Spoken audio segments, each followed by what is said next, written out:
সম্পর্কে একটা প্রচলিত ধারণা আছে যে আমাদের প্রফেট মুহাম্মদ সাল্লাল্লাহু আলাইহি ওয়াসাল্লাম উনি যেটা করেন নাই সেটাই বিদা। আমরা যদি এই পার্সপেক্টিভ থেকে দেখি তাহলে ধরেন আমরা রেস্ট নেওয়ার জন্য আমরা যখন কোনো একটা রুম থেকে আমরা এসি ইউজ করি, ধরেন প্রফেসর সাল্লাল্লাহু আলাইহি ওয়াসাল্লাম ওনার আমলে এসি ছিল না, উনি দেখা গেছে খেজুর গাছের নিচে ছায়ার মধ্যে উনি রেস্ট নিচ্ছেন। বা আমরা এখন গাড়িতে চড়ি বা প্লেনে চড়ি, ওনার সময় সেটা ছিল না, উনি দেখা গেছে উটের পিঠে চড়ে উনি ঘোরাফেরা করতো। তারপর ওনার আমলে তো মোবাইল ছিল না, আমরা এখন মোবাইল ইউজ করতেছি। তাহলে উনি তো এগুলা করেন, তাহলে এগুলা কি ফলস আন্ডার বিদা? যদি আমি ট্রান্সলেট করি, বিদা ট্রান্সলেট টু ইনোভেশন, মানে নতুন করে নতুন নতুন আবিষ্কার।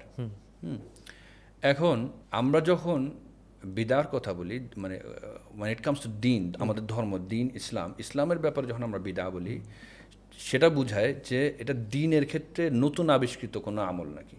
দিনের ক্ষেত্রে নতুন আবিষ্কৃত আমল বলতে বোঝাচ্ছে যে আল্লাহর ইবাদতে রাসূল সাল্লাল্লাহু আলাইহি ওয়াসাল্লাম কি এটা করছে নাকি করে নাই, এতটুকুই।